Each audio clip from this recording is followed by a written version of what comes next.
मन मेरे न हो निराश,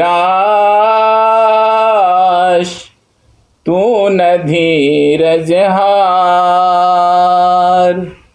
मन मेरे न हो निराश, तू न धीरज हार। प्रभु ने देखा तुझे और बुलाया, वो छोड़ देगा क्या। प्रभु ने देखा तुझे और बुलाया, वो छोड़ देगा क्या।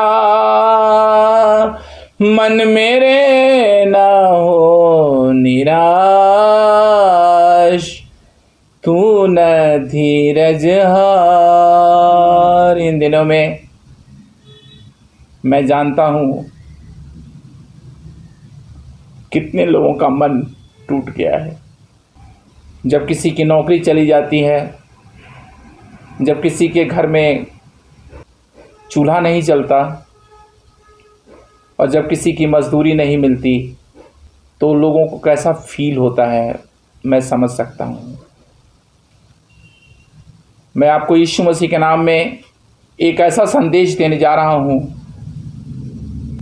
अय्यूब के बारे में बताने जा रहा हूँ, क्योंकि अय्यूब धर्मी होते हुए भी, भला होते हुए भी, भक्त होते हुए भी शैतान ने उसके जीवन पर कैसे आक्रमण कर दिया। संकटों पर जय पाए जो।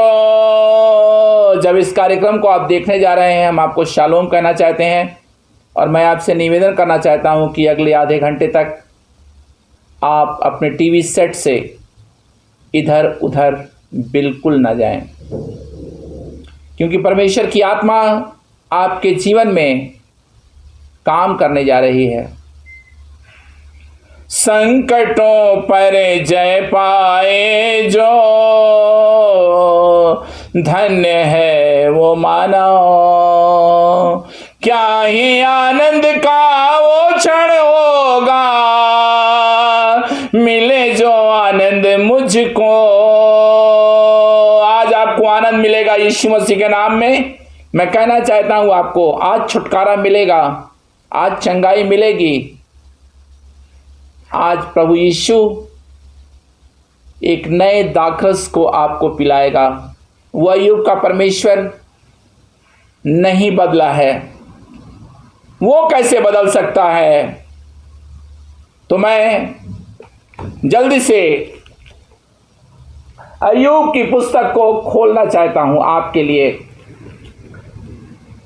सबसे पहले मैं आपको यह बताना चाहता हूं कि अय्यूब की पुस्तक विजडम लिटरेचर है, यानी अय्यूब की पुस्तक नीति वचन, भजन संहिता, सबोपदेशक, श्रेष्ठ गीत, ये विजडम लिटरेचर कहलाता है। बड़े ही साहित्यिक शैली में अय्यूब के 42 अध्याय लिखे गए हैं। और सबसे बड़ी बात, अय्यूब अब्राहम के समय से बहुत पहले रहता था। बाइबल की सबसे पहली पुस्तक अय्यूब की पुस्तक है। और जब आप अय्यूब की पुस्तक को खोलते हैं, पहले अध्याय को, तो पहले ही पद में लिखा हुआ है, उस देश में अय्यूब नामक एक पुरुष था। उज देश कहां है? उज देश यहां लिखा हुआ है, उज देश में। और जब आप इस पूरे वर्णन को पढ़ते हैं तो आपको पता चलता है कि अय्यूब एक खरा व्यक्ति था, सीधा व्यक्ति था और परमेश्वर का भय मानता और बुराई से दूर रहता था। यह यहोवा को जानता था और सिर्फ जानता नहीं था, उसका भय मानता था। सबसे पहले मैं आपको यह बताऊं कि उज देश जो है आज का मॉडर्न अरब देश है, सऊदी अरबिया का क्षेत्र है। और आपको जानकर खुशी होगी कि अय्यूब की कब्र अभी तक है और अय्यूब के कब्र के पास एक कुआं है। इसकी चर्चा मैंने डॉक्टर डीजेस दिनाकरन से सुनी थी। वे वहाँ गए थे और ये कुआं जो है बड़ा ही ऐतिहासिक है, मिरेकल वेल है, आश्चर्य कर्म करने वाला कुआं। अय्यूब को क्या बीमारी हुई थी, क्या शैतान ने अटैक किया था? उसको घाव हो गए थे, खुजली हो रही थी। और बताया जाता है कि जो लोग उस कुएं के पानी से, जो अय्यूब का कुआं कहलाता है, जो लोग उस कुएं के पानी से नहाते हैं, उनकी स्किन डिसीज हमेशा के लिए खत्म हो जाती है। क्या चमत्कार है! अय्यूब तो नहीं रहा, लेकिन अय्यूब का परमेश्वर आज भी अय्यूब जैसे लोगों को शुद्ध कर रहा है। अय्यूब एक बहुत ही प्रतिभाशाली व्यक्ति है और हम आपको बताना चाहते हैं कि अय्यूब जो है वेल्थिएस्ट मैन है। साधारण धनी नहीं है, वो अत्यंत धनी व्यक्ति है। आप देखिए बाइबल को लिखा हुआ है 3 पद में, उसके 7,000 भेड़ बकरियां, 3,000 ऊंट, 500 जोड़ी बैल और 500 गधैयां और बहुत से दास दासियां थीं। वरन उसके पास इतनी संपत्ति थी कि पूर्वी देशों के लोगों में सबसे बड़ा था। वंडरफुल! पूर्वी देशों के, यानी पूर्वी देश यानी अरब के देश, सऊदी अरबिया का क्षेत्र, ईरान और इराक का क्षेत्र, कितना प्रतिभाशाली व्यक्ति है, कितना धनी व्यक्ति है, संपन्न व्यक्ति है, पैसे वाला है। आज आपको यह भी बताना चाहता हूं मैं कि शैतान की नजर अय्यूब पर क्यों गई। ये तो बहुत ही ध्यान देने की बात है। अय्यूब जो है वो इतना धनी है कि शैतान ने उसके धन को देखा। और सबसे बड़ी बात, दर्शकों मेरे ध्यान से सुनिए, शैतान ने अय्यूब के चरित्र को देखा, परमेश्वर से लगाव को देखा, भक्ति को देखा, श्रद्धा को देखा, होम बलि को देखा, लहू को देखा। क्या बिलीवर है! परमेश्वर भी अय्यूब को बहुत ज्यादा प्यार करता है, क्योंकि जब शैतान महासभा में आया तो परमेश्वर ने खुद पूछा, असेंबली चल रही थी, हेवनली असेंबली में आ गया शैतान। एक और सवाल का उत्तर आज देना चाहूंगा आपको, क्या हेवनली असेंबली में डेविल आ सकता है? क्यों नहीं? शैतान का जो दूसरा नाम है वो है लूसीफर, इब्लीस। वो आ गया, परमेश्वर ने उसे अलाउ किया कि आओ भाई, आज हम अय्यूब के बारे में चर्चा करेंगे। शैतान की आंख लगी हुई है अय्यूब पर, उसकी संपत्ति पर, उसके बच्चों पर, उसके भेड़ बकरियों पर, गधेइयों पर, लेकिन सबसे ज्यादा उसकी आंख है कि परमेश्वर ने इस व्यक्ति को क्यों इतना ब्लेस किया है। उसकी पवित्रता को वो देख रहा है। आज आपसे कहना चाहता हूं, जब आप पवित्रता का जीवन जीने लगते हैं, भक्ति का जीवन जीने लगते हैं, आराधना का जीवन जीने लगते हैं, परमेश्वर की उपस्थिति में जीवन बिताने लगते हैं, प्रार्थना करने लगते हैं, शैतान की दृष्टि, उसकी नजर आप पर जाती है। शैतान ने बोला, कुछ नहीं, मैं इस व्यक्ति से सब कुछ छीन लूंगा। लेकिन शैतान तू छीनेगा कैसे? क्योंकि अय्यूब के बारे में एक बहुत खास बात लिखी है जिसकी चर्चा आप थोड़ी ही देर में मैं आपसे करने वाला हूं। आइए उस पद को मैं पढ़ता हूं। 9वां पद। शैतान ने यहोवा को उत्तर दिया, क्या अय्यूब परमेश्वर का भय बिना लाभ के मानता है? वंडरफुल। शैतान कह रहा है, क्या बिना लाभ के अय्यूब तुझसे इतना प्यार करता है? जरा ऊपर के पदों को देखिए। 8वें पद को। यहोवा ने शैतान से पूछा, क्या तूने मेरे दास अय्यूब पर ध्यान दिया है? आप जिस नगर में रहते हैं, जिस चर्च में रहते हैं, जिस गांव में रहते हैं, आपकी टेस्टिमनी क्या है? आपका रिपुटेशन क्या है? लोग आपके बारे में क्या बोल रहे हैं? और सबसे बड़ी बात, शैतान अय्यूब को क्रिटिसाइज नहीं कर पा रहा है। उसको कहीं से रास्ता नहीं मिल रहा है कि वो अय्यूब पर अटैक करे। वो देख रहा है चारों तरफ अय्यूब ही अय्यूब छाया हुआ है, लेकिन इस ख्याति के पीछे, इस नाम के पीछे एक और नाम है। Attention my people. और वो नाम है यहोवा का नाम। और यहोवा जो है वो टेस्टिफाई कर रहा है। देखिए क्या लिखा हुआ है 8वें पद के बीच में, क्योंकि उसके तुल्य खरा और सीधा और मेरा भय मानने वाला और बुराई से दूर रहने वाला मनुष्य और कोई नहीं है। क्या टेस्टिमनी है, क्या रिपोर्ट है? गॉड मेरे बारे में क्या सोचता है? और सोचता ही नहीं है। गॉड मेरे बारे में क्या कहता है? आज के युग में मैं आपसे बात कर रहा हूं यीशु मसीह के नाम में, और मैं कहना चाहता हूं, यदि आप परमेश्वर के बहुत निकट रहने वाले व्यक्ति हैं, एक सवाल पैदा होता है, जो बुरे लोग हैं उन पर तो विपत्तियां आ जाती हैं, लेकिन धर्मियों पर विपत्तियां क्यों आती हैं? इसी का उत्तर आज मैं अपने संदेश में दे रहा हूं।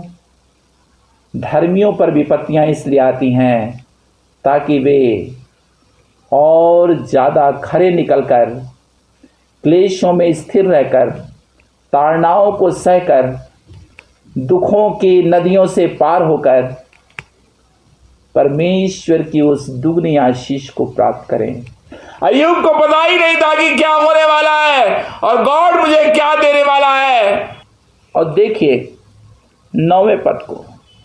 शैतान ने यहोवा को उत्तर दिया, क्या अय्यूब परमेश्वर का भय बिना लाभ के मानता है?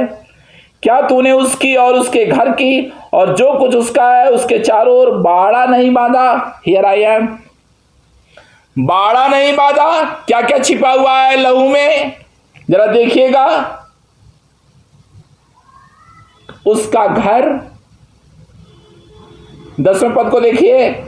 क्या तूने उसको, क्या अय्यूब लहू में नहीं छिपा है? क्या उसका घर लहू में नहीं छिपा है? और जो कुछ उसका है, यानी उसकी जो संपत्ति है, क्या वो लहू में नहीं छिपी है? उसके चारों ओर बाड़ा नहीं बांधा? हेज, HEDGE, हेज, बाड़ा बंधा हुआ है। शैतान को लग रहा है कि ये बाड़ा जब तक हटेगा नहीं, मैं अय्यूब पर अटैक नहीं कर सकता। परमेश्वर ने अनुमति दे दी। आज ये बाड़ा क्या है? लहू का बाड़ा तो है, आप सभी जानते हैं, लहू तुम्हारे निमित्त चिन्ह ठहरेगा। लेकिन ये बाड़ा उससे भी ज्यादा है। ये स्वर्गदूतों का बाड़ा है। उत्पत्ति का जब वर्णन आप पढ़ते हैं, आप देखते हैं अब्राहम के जीवन में कैसे स्वर्गदूत आते थे। स्वर्गदूतों की प्रोटेक्शन मैं खोलना चाहूँगा, आपको जल्दी से दिखाना चाहूँगा निर्गमन की पुस्तक से, जहाँ पर फसह का पर्व मनाया गया। और जब फसह का पर्व मनाया गया तो वहाँ लिखा हुआ है 13 पद में, और जिन घरों में तुम रहोगे उन पर वो लहू तुम्हारे निमित्त चिन्ह ठहरेगा। जब लहू का बाड़ा होता है तो कोई दुष्ट आत्मा, कोई बीमारी, कोई कोरोना, कोई दुष्ट आत्मा, कोई हानि, कोई अकाल, कोई फाइनेंशियल प्रॉब्लम आपको नहीं छू सकता, और सब कुछ क्या है, सिक्योर्ड है।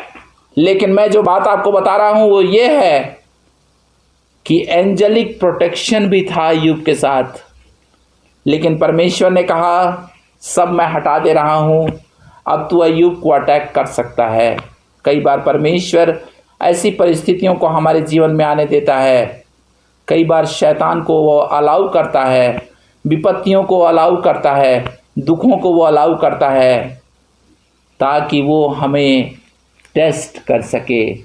मेरा अपना विश्वास है कि इन दिनों में जिस तरीके का वातावरण चल रहा है, God is testing all of us. परमेश्वर हमारी परीक्षा ले रहा है। परमेश्वर हमें सोने के समान ताना चाहता है, विश्वासियों को तैयार करना चाहता है। और अय्यूब का सब कुछ शैतान ने छीन लिया, एक झटके में सब खत्म हो गया, और अय्यूब घावों से भर गया। यहां तक कि उसकी पत्नी ने उसकी आलोचना की, लेकिन अय्यूब क्यों स्थिर रहा? अब मैं आपको बताना चाहता हूं, अय्यूब का सब कुछ तो खत्म हो गया, एक बात नहीं खत्म हुई, और वो बात थी सच्चाई। सच्चाई में ये रहने वाला व्यक्ति है, जो सच्चाई में रहेगा, जो भय में रहेगा, जो परमेश्वर से रिश्ता रखेगा, इस सच्चाई को शैतान हिला नहीं सका।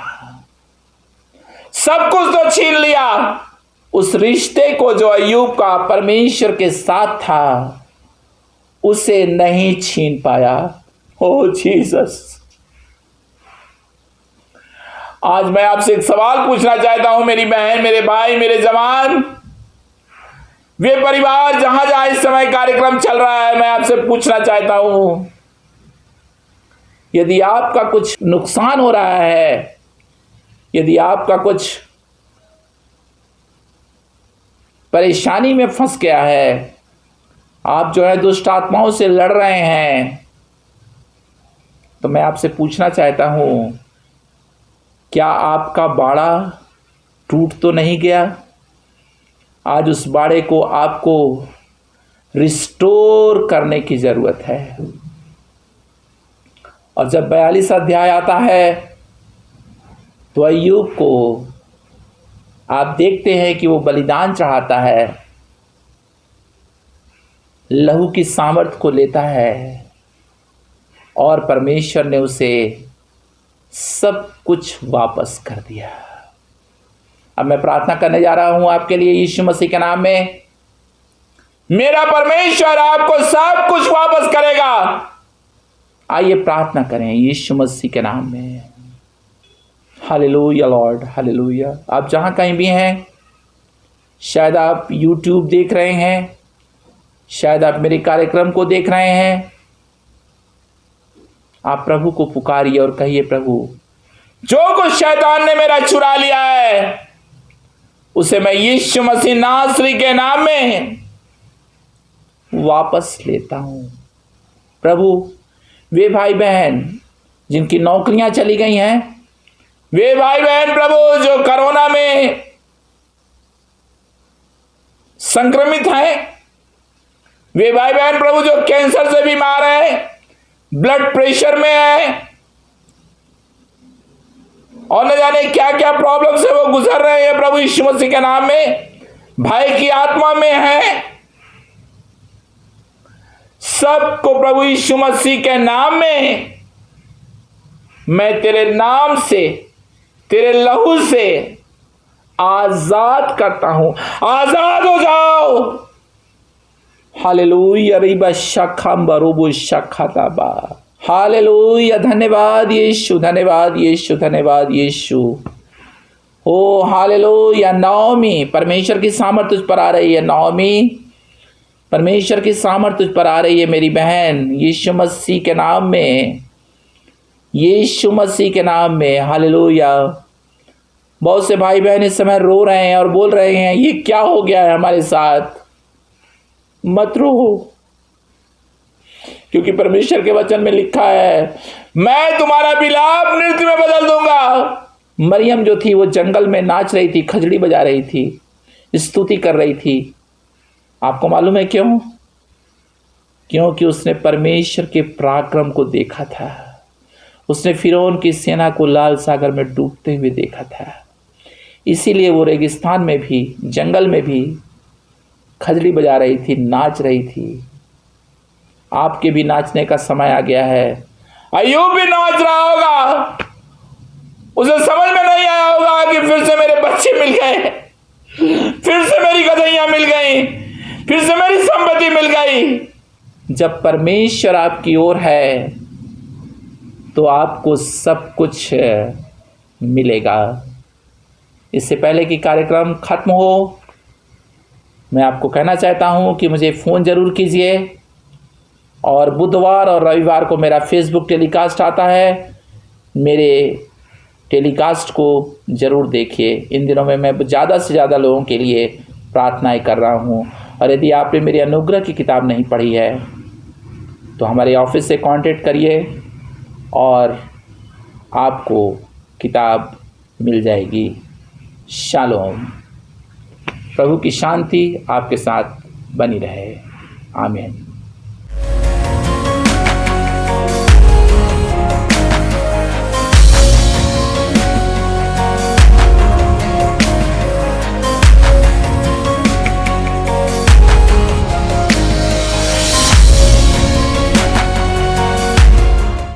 मेरे प्रिय दर्शकों, मैं आपको बताना चाहता हूं नम्रतापूर्वक यीशु मसीह के नाम में कि मेरे ऊपर एक चंगाई का, छुटकारे का अभिषेक है। यही मेरी बुलाहट है। और इन दिनों में परिस्थितियों को देखते हुए, महामारी को देखते हुए, घटनाक्रमों को देखते हुए और आपकी स्थिति को देखते हुए मैंने बुधवार और रविवार को विशेष फेसबुक टेलीकास्ट, ध्यान दीजिए, फेसबुक टेलीकास्ट शुरू किया है। इस टेलीकास्ट के द्वारा मैं बहुतों के नाम पुकारता हूं, प्रार्थना निवेदनों को पढ़ता हूं, प्रार्थनाएं करता हूं और परमेश्वर का मैं धन्यवाद करता हूं कि उसने बहुतों को अपने घायल हाथ से छू लिया है। बहुत से मिराकल्स हो रहे हैं। इसलिए आप भी फेसबुक से, फेसबुक टेलीकास्ट से जुड़ जाएं, हमारे ऑफिस को कांटेक्ट करें और स्क्रीन पर हमारी फेसबुक आईडी आ रही है, उसे नोट करें। यदि नोट ना भी कर पाएँ तो आप हमारे ऑफिस से कांटेक्ट करके आप सारी जानकारी प्राप्त कर सकते हैं। बुधवार और रविवार की शाम 6 बजे फेसबुक टेलीकास्ट से जुड़ जाएं। और आने वाले दिनों में नबूवत अलर्ट मैं शुरू करूंगा, जिसमें मैं यीशु मसीह के द्वितीय आगमन की बहुत विधिवत जानकारी देने वाला हूं। मारनाथा, मारनाथा, जीसस इज कमिंग सून।